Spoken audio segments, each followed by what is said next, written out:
വിശക്കുന്നില്ല. അതെപ്പോഴുള്ളല്ലേ? അതല്ല, ശരിക്കും വിശക്കുന്നു. ഒരു നാരം കൂടെ വരാനല്ലേ?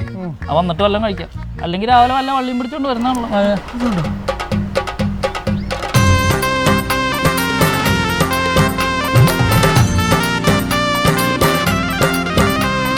സ്വാമി ശരണമപ്പ.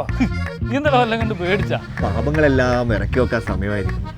സർവ്വതും അയ്യനിൽ അർപ്പിച്ച് ഒരു 41 ദിവസത്തെ വ്രതം ഞാനൊരു പുതിയ മനുഷ്യനായി. സ്വാമി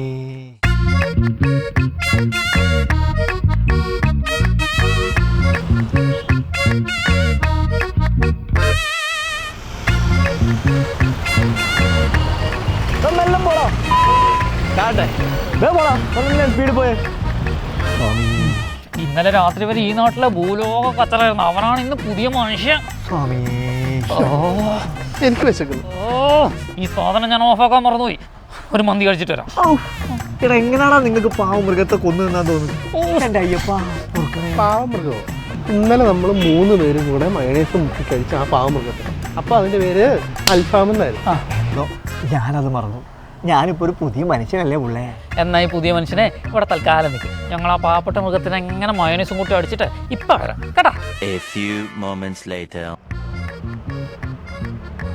നമ്മള് വള്ളി കുത്തുന്ന നോക്കാം. അപ്പൊ എന്താ വള്ളി കുത്തുന്നത്? ആ ചമ്മന്തിയിലെ തേങ്ങയുടെ രസം. എടാ, നിന്റെയൊക്കെ കൂടെ കൂടി കഴിഞ്ഞാൽ എന്റെ പ്രായം തെറ്റും. ഒരു 41 ദിവസം കഴിഞ്ഞിട്ട് കാണാം. സ്വാമി ശരണം. എങ്കിലും സാമിയെ കളിയാക്കിയ മോശമായി പോയി. എന്താ? എന്തെങ്കിലും മഴയ്ക്ക് പോകുമ്പോൾ നിങ്ങളെ പുലി പിടിക്കും. ആ തന്നെ മാത്രമേ പുലി പിടിക്കത്തുള്ളൂ. ഞാൻ ചില സമയത്ത് നിരീശ്വരവാദിയല്ലേ. അമ്മേ മഹാമായേ, ഭഗവാനെ കാത്തുകൊള്ളണേ, രക്ഷിക്കണേ.